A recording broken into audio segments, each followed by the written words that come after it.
बढ़ जाए। शुभ अशुभ कर्म करने वाले जब भगवत कृपा से पुनः सत्संग प्राप्त करते हैं और साधन मार्ग में लगते हैं तो माया अपना प्रबल रूप धारण करती है।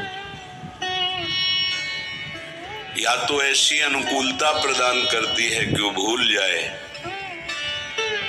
या ऐसी प्रतिकूलता झोंक देती है कि उसको लगता है कुछ नाम जपने से नहीं, कुछ साधन करने से नहीं, दुख तो वैसे ही घेरे हुए हैं।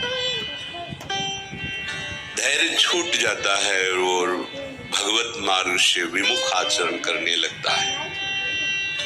इसलिए उपासक को बहुत सरल ढंग से समझना चाहिए कि पुरानी फसल यदि बाजरा बोई है और बाजरा की रोटी मिल रही तो अगली फसल गेहूं बो दिया तो कल ही नहीं रोटी बना लोगे।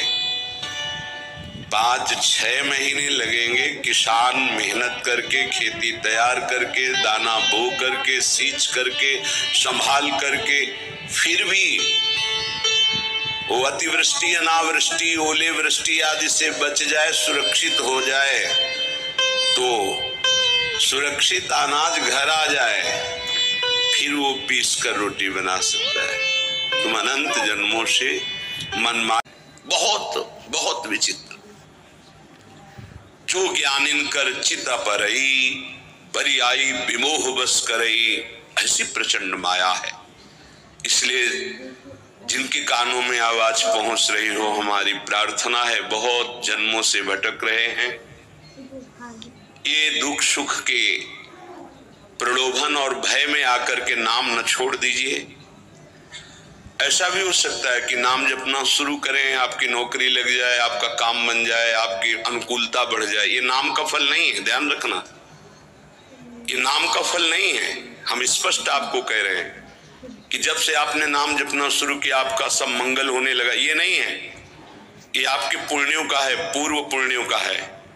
ये नाम आपको सामर्थ्य देखा, दुख और सुख दोनों सहकर परमानंद की प्राप्ति। ये विषयानंद नाम के फल से नहीं।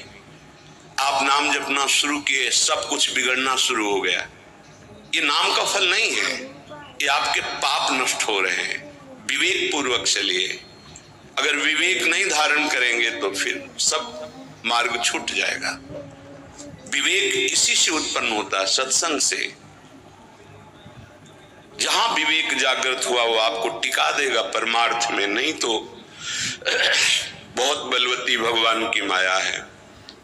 जब लोगों के विचार सुने तो लगता है कैसे निकल पाएंगे इस माया से।